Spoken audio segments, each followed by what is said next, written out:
아이들이 한바탕 놀고 가면 집은 완전 전쟁터입니다. 따라다니면서 치우려면 티도 안 나고 힘만 들죠. 오늘 꿀하우스는 이런 고민을 완전히 해결했습니다.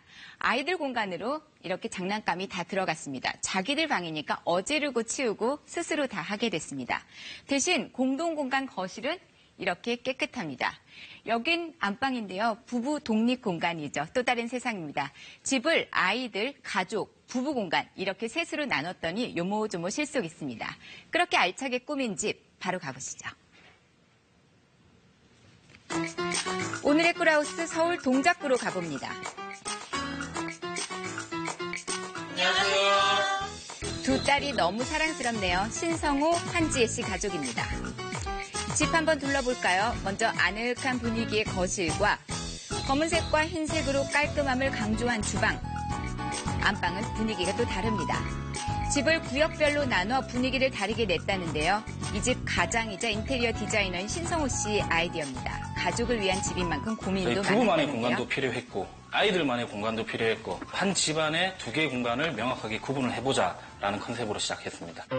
그리고 가족 공동의 공간까지 더해서 집을 세 부분으로 분리했습니다. 설계도 보면 더 확실하죠. 첫 번째는 아이들 공간, 가운데는 거실과 주방, 가족 공용 공간, 세 번째 부부를 위한 공간으로 꾸몄습니다.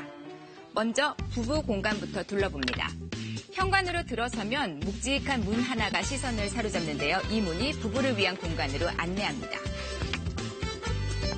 자, 문을 열어볼까요? 특급 호텔 로비 같은 느낌도 살짝 나는데요. 정말 근사하죠? 원래 이곳은 서재와 안방 사이의 공간인데요. 문을 만들어서 새로운 공간을 만들었습니다.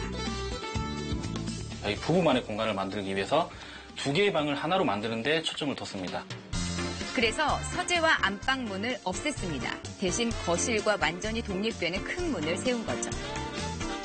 여기는 파우더룸 같은 공간입니다. 거실로 나오기 전에 매무새를 다듬고요. 서재와 침실은 이렇게 하나로 연결이 됐습니다.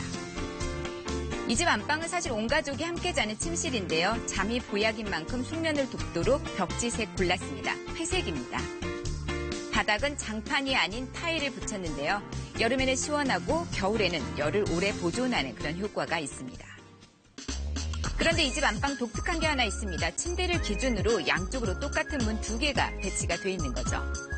저희 집 드레스룸이에요, 옷방. 정리 정말 잘 돼 있는 옷방입니다. 옷 꺼내 입기 정말 편할 것 같은데요. 그런데 이 옷방, 남편의 역작이라는데요. 침대를 놓고 남은 안방 공간에 가벽을 세웠습니다. 그리고 옷방 양옆으로 문을 달았습니다. 출근 시간이 다른 부부가 서로의 단잠을 방해하지 않기 위해 각자의 문을 단 건데요. 배려가 돋보이죠. 이번엔 가족 공용 공간, 먼저 거실로 가봅니다. 가구는 소파와 TV장이 전부입니다. 바닥은 청어뼈 모양의 헤링봉 패턴인데 멋스럽죠. 천장 조명에 힘을 줬습니다. 천정이 다소 낮은 편이었는데요. 그래서 천정을 과감하게 철거를 하고 노출된 콘크리트에 흰색 페인트를 시공하였습니다. 그리고 가장자리에는 간접등을 시공해서 아늑한 분위기를 연출했어요. 그리고 주방으로 가볼까요? 깨끗하고 세련됐습니다. 주방 전체는 흰색으로 통일을 했고요. 상판만 검은색으로 힘을 줬습니다. 한쪽엔 아내를 위한 작은 홈바를 만들었습니다. 제가 커피를 좋아해서요. 남편이 이런 공간을 만들어줘서 아침에 커피도 마시고 차도 만들어 마실 수 있고 해서 좋은 공간인 것 같아요. 가족들이 함께하는 곳인 만큼 주방에는 제법 큰 원목 식탁도 마련했는데요. 가족 둘러앉아 담소꽃 피우는 쉼터입니다. 자, 신성호 씨가 주방에 신경 쓴 부분 또 있습니다. 벽에 붙인 큼직한 타일인데요. 거실이랑 일체형으로 돼 있다 보니까 거실에서 노출이 많이 되는 구조입니다. 단조로워 보일 수 있기 때문에 벽 타일을 블랙으로 포인트를 준 겁니다. 여기서 잠시 타일에 대해 알아봅니다. 과거 집 벽이나 욕실에나 붙이던 타일, 요즘은 멋내기용으로도 많이 씁니다. 모자이크처럼 한 장 한 장 붙이다 보면 전혀 다른 공간으로 탈바꿈하게 됩니다. 타일이 건축 외장이나 마감용으로 많이 사용됐었는데요. 요즘에는 그 크기라든지 모양이 많이 다양해지면서 인테리어 요소로 많이 활용되고 있는 추세입니다. 시중에 판매되는 타일은 보통 점토를 부어 만든 세라믹 타일인데요. 구워지는 온도에 따라 크게 두 종류로 나뉩니다. 먼저 1300도 고온에서 구워진 자기질 타일입니다. 자기질 타일은 고온에서 제작된 만큼 수분 흡수율이 적습니다. 그만큼 타일의 내구성은 단단하다는데요. 건물 외부는 물론이고요. 실내 바닥과 벽, 가구 등 자유롭게 쓰이고 있습니다. 다음은 도기질 타일입니다. 800도에서 1100도 사이 자기질보다 낮은 온도에서 구워졌습니다. 이 도기질 타일은 자기질보다는 수분 흡수율이 높습니다. 수분이 많을수록 접착력이 오히려 좋아진다는데요. 강도는 비교적 약합니다. 주방과 화장실 벽에 주로 쓰입니다. 요즘 타일은 재질뿐 아니라 디자인 정말 다양합니다. 최근 타일 중에서 가장 인기가 좋은 건 포쉐린 타일입니다. 표면이 좀 거친 편인데요. 타일의 유약 처리를 안 했기 때문입니다. 특유의 무광이 더 멋스럽습니다. 화려한 무늬가 돋보이는 이 타일은 패턴 타일인데요. 주로 넓은 공간보다는 좁은 곳에 쓰입니다. 다채로운 디자인으로 포인트를 확실히 줄 수 있겠죠. 최근엔 자연 소재를 모방한 타일이 인기인데요. 이건 얼핏 보면 나무판 같죠? 아예 벽돌 같은 타일도 있습니다. 친환경적인 디자인으로 자연 소재의 매력과 고급스러움을 동시에 느낄 수 있는 거죠.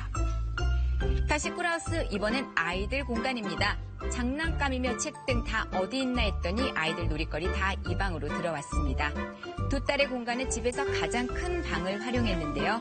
궁금한 건 많고 하고 싶은 건 많습니다. 이 딸들 위해 특별 공간 만들었습니다. 장난감 가지고 놀 때 재밌고 혼자서도 잘 놀아요. 주방 옆쪽에 있는 구조입니다. 엄마가 주방에서 일하면서 수시로 아이들 볼 수 있죠. 방문의 유리창 덕분인데요. 자, 둘째 아이도 책을 참 열심히 읽네요. 이렇게 집안 곳곳 행복이 묻어납니다. 또 애정이 듬뿍 담겨있죠. 아이들은 아이들만의 공간, 남편은 남편, 그리고 저는 저만의 공간이 따로따로 있어서 너무 좋은 것 같아요. 우리 아빠가 만든 집이 최고예요. 누가 쓸지를 가장 먼저 생각하니 알차고 넓어졌습니다. 나의 공간, 가족의 공간이 모두 있는 오늘의 꿀하우스였습니다.